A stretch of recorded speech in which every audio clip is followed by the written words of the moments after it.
మంచు విష్ణులాగే మంచు మనోజ్ కూడా ప్రేమించి పెళ్లి చేసుకున్నాడు. తన ఫ్రెండ్ ద్వారా కలిసిన ప్రణతితో ప్రేమలో పడి ఆమెను ఒప్పించి పెళ్లి చేసుకున్నాడు. ఇరు కుటుంబాలు కూడా అభ్యంతరం చెప్పలేదు. అయితే పెళ్లికి ముందు మనోజ్ తన భార్యకు ఒక కండిషన్ పెట్టాడట. ఆ కండిషన్ కి ఓకే అన్నాకే ఆమెను పెళ్లి చేసుకున్నాడట. మరి ఆ కండిషన్ ఏంటో మనోజ్ మాటల్లోనే తెలుసుకుందాం. నాకు నా భార్య మంచి ఫ్రెండ్. పెళ్లి చేసుకునే ముందు ఆమెకు ఒక మాట చెప్పాను. నేను ఒక ఆర్టిస్ట్ని. డబ్బు దాచుకోవడం రాదు. ఇంట్లో డబ్బు అడగను. పరిస్థితులు బాగాలేకపోతే ఒకరు ముందు చేయి చాచడం నాకు అలవాటు లేదు. భవిష్యత్తులో చిన్న అపార్ట్మెంట్కో లేక గుడిసెలోకి వెళ్ళాలంటే నాతో పాటు వచ్చేయాలి అని అన్నాడంట. అందుకు ఆమె సరే అని అంగీకరించి ఎక్కడికైనా వస్తానని ఆమె నాతో 7 అడుగులు వేసింది అని మనోజ్ చెప్పాడు.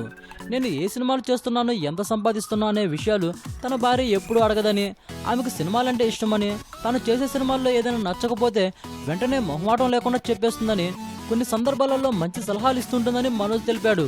సినిమాల ఎంపిక మాత్రం ఎప్పుడు తనదేనని, తన భార్యతో పాటు తన తండ్రి కూడా ఈ విషయంలో జోక్యం చేసుకోరని మనోజ్ తెలిపాడు.